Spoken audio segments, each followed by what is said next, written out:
भारत को प्राचीन समय से ही सोने की चिड़िया कहा जाता था। इसकी समृद्धि दुनिया भर में मशहूर थी। इसकी इसी दौलत को हासिल करने के लिए दुनिया भर से आक्रमणकारी आकर इस खजाने को लूटने की कोशिश करने लगे। इस लूटमार के बीच कई खजाने ऐसे हैं जो गुम हो गए हैं। आज मैं आपको भारत के कुछ ऐसे ही बहुमूल्य लुप्त खजानों के बारे में बताऊंगा। नंबर 1 पर है कृष्णा नदी का खजाना गोलकोंडा। हैदराबाद डिस्ट्रिक्ट का तहसील गोलकोंडा 1518 से 1687 के बीच कुतुब शाही वंश की राजधानी हुआ करती थी। ये जगह गोलकोंडा फोर्ट और हीरे के खदानों के लिए मशहूर है।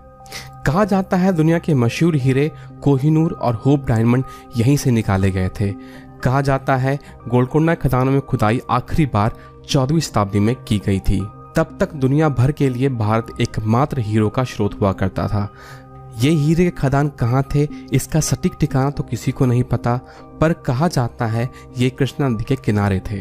और आज भी माना जाता है कि गोलकोंडा से निकाले गए हीरे अब भी कृष्णा नदी के तल में बिखरे हुए हैं। नंबर 2 पर है नादिर शाह का खजाना। 1736 में नादिर शाह ईरान के शासक बने। 1739 में नादिर शाह ने भारत पर आक्रमण किया। उन्होंने 50,000 सैनिकों के साथ दिल्ली पर आक्रमण किया।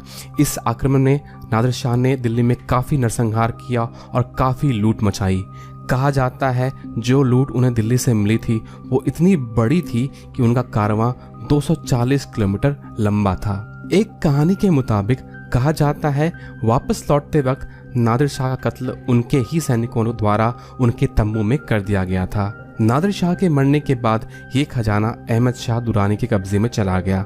बाद में अहमद शाह की एक रहस्यमय बीमारी की वजह से मौत हो गई, लेकिन स्थानीय लोगों का मानना है कि मरने से पहले अहमद शाह ने इस खजाने को कहीं छुपा दिया था। माना जाता है इस खजाने में कई कीमती सामान थे, जैसे कि करोड़ों सोने के सिक्के, आभूषणों की कई बोरियां और अन्य कीमती कलाकृतियां। उस्मान अली का खजाना। मीर उस्मान अली हैदराबाद के आखिरी निज़ाम थे और वो इंग्लैंड के बराबर के आकार के राज्य पर राज करते थे। 2008 में फोर्ब्स मैगजीन ने उन्हें दुनिया का 5वां सबसे अमीर इंसान बताया था। वहीं टाइम मैगजीन ने उन्हें 1937 में दुनिया का सबसे अमीर इंसान बताया था।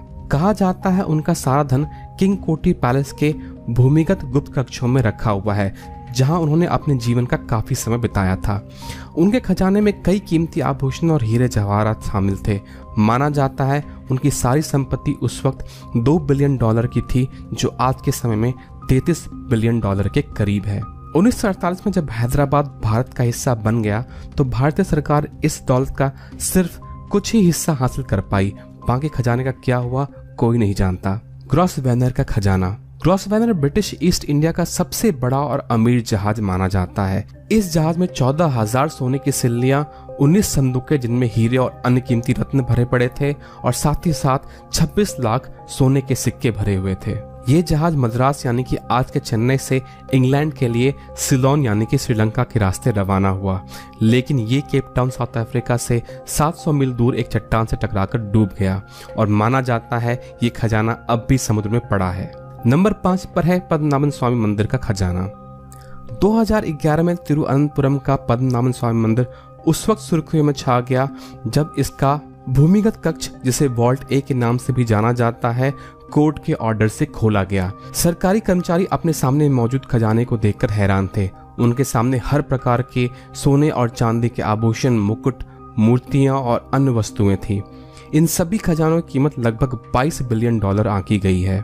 अभी भी इस मंदिर में एक और कक्ष है जिसे खोला जाना बाकी है और इसे वॉल्ट बी के नाम से जाना जाता है। सुप्रीम कोर्ट ने यह आदेश दिया है कि वॉल्ट बी तभी खोला जाएगा जब वॉल्ट ए से मिली सभी चीजों का दस्तावेज तैयार हो जाएगा। एक कहावत के मुताबिक दूसरे कक्ष की रक्षा एक विशाल सर्प करता है और इसे खोलने से भारत पर भारी विपदा आ सकती है।